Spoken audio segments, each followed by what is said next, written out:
The current view is to remind you what we're working on. This is the $250 broken K1 from the QSL.net swap meet.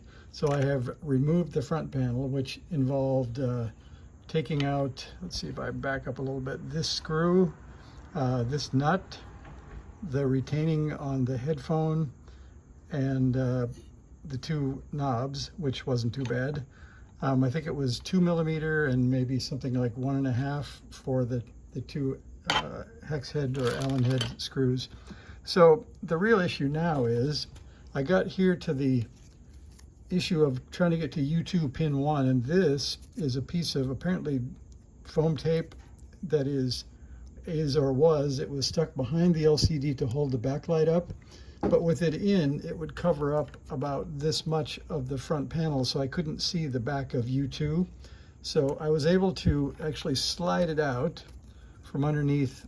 You can see here, this resistor is holding on to the backlight, and this one is a wire holding onto the backlight. I was able to slide it out from under and then sort of up past these two switches and got this out.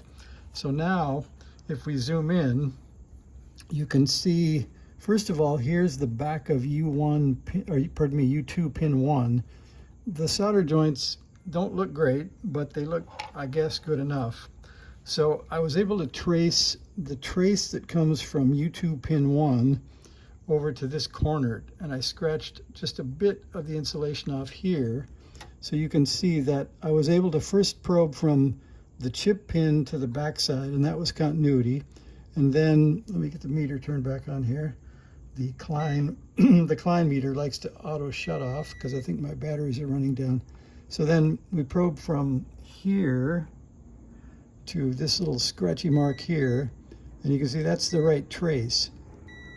So that trace, then you can follow, it sort of is the bottom one of these two that, let's see if we can get the light just right. You can see it's the bottom one of these two that travel along here and then disappear under R2, or it may be that it is this trace. In any case, where we need to get to is right over here. So here's pin 10 on the connector that runs to the RF board, and let's see if that'll focus just a bit better. There we go.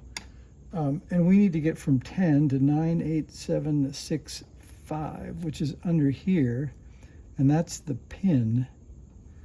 And for some odd reason, from there to here, there is no continuity. So this is U2 pin 1 to this pin 5 down here on the connector. So somewhere between this trace and this trace, which is just this path here. So my intuition says it's underneath this switch, I guess, which is S3.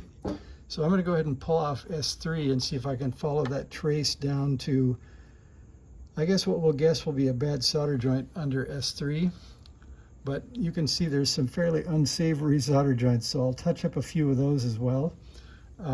When you look down at these, I think these sort of up through maybe up through 11 through 20, I guess, look pretty good.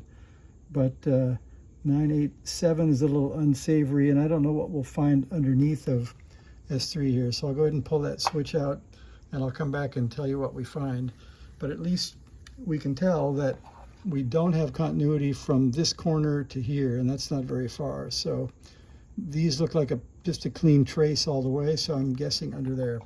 So thanks for checking in on me. I'll get that switch off, and we'll see if we can figure out why we don't have any crystal filter voltage. See you guys.